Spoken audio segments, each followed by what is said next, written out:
ખરેખર જે રીતની અત્યારે સરકારની અંદર ભ્રષ્ટાચાર અને જે સરકારી અધિકારીઓની દાદાગીરી જે ચાલી રહી છે એના સામું હવે એક મજબૂત અવાજ સાથે હવે લડવાનો મેં નિર્ધાર કર્યો છે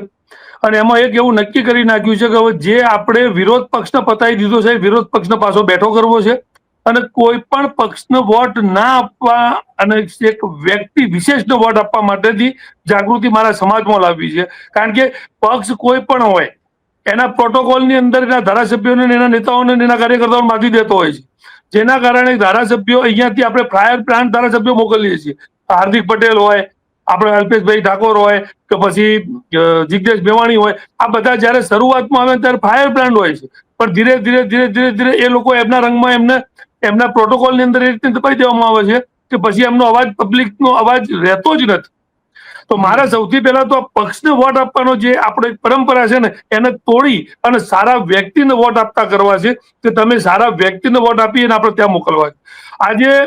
જે પોઝિશનમાંથી ગુજરાત પસાર થઈ રહ્યું છે તમે ક્રાઇમ રેટ જુઓ દિલીપભાઈ તમે તો મીડિયાના માણસ છો તમને ખબર હશે કે ગુજરાતમાં આટલો ક્રાઇમ રેટ કોઈ સરકારમાં નહોતો કે હમણાં દિવાળી પહેલા 3 મર્ડર તો ખાલી રાજકોટમાં થઈ ગયા તો આ બધી જે આ ત્રુટિઓ છે સરકારને સાંભળવી નહીં બેરી બોબડી પ્રજા થઈ ગઈ છે આજે ખેડૂતોની હાલત જુઓ